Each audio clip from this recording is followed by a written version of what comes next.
Basically West Bengal Malda ডিস্ট্রিক্টের 16 মাইলে আমার বাড়ি। আর আমি AWPL সংস্থার ডাইরেক্ট সেলার। তো আজকে আপনাদের কাছে আমি নিয়ে চলে এসেছি একটা জবরদস্ত রেজাল্টের সাথে আমি রোয়ারুপ করাতে চাইছি আপনাদেরকে, যে আমাদের প্রোডাক্ট কিভাবে কাজ করে মার্কেটে। সেটা আমাদের একজন ফাইটার, যে আমাদের মেডিসিন খেয়েছে একজন পেশেন্ট, তাকে আমি নিয়ে চলে এসেছি এখানে। স্যার বলবো, স্যার আপনার কি হয়েছিল সমস্যা? কিডনিতে পাথর ছিল না? আমার কিডনিতে পাথর ছিল এবং পেটের নিচে সাইডেও দুটো পাথর ছিল। দুটো পাথর ছিল।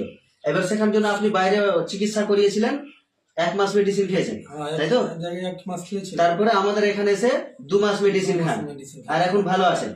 ক্যামেরাম্যানকে বলবো যে আগেকার রিপোর্ট আমি দেখাতে চাইবো এখানে একটু এসে বড় করে, যে এখানে দেখুন যে 20 mm সাইজ এখানে দেখা 20.2 mm সাইজ দেখা যাচ্ছে পাথর কিডনির, ঠিক আছে। এবার যেটা আমাদের 2 মাস মেডিসিন খাওয়ার পরে দ্বিতীয় রিপোর্ট যেটা করে নিয়ে এসেছি, সেম এখান থেকে দেখুন যে এখানে নেই, সেটা ক্লিয়ার হয়ে গেছে। বুঝাতে পারলাম? তো তার জন্য আমাদের সংস্থার সঞ্জীব কুমারকে ধন্যবাদ দিতে হয়, যে আমাদের ভারতবর্ষে এরকম একটা সংস্থা এসছে, এরকম একটা আয়ুর্বেদ প্রোডাক্ট নিয়ে এসছে যে সমাজে এত সুন্দর কাজ হচ্ছে। নমস্কার। এরপরের ভিডিওতে আপনাদেরকে আরো ভালো রেজাল্ট দেখানোর চেষ্টা করবো। তো এখন স্যার সুস্থ আছেন তো? হ্যাঁ, সুস্থ। ঠিক।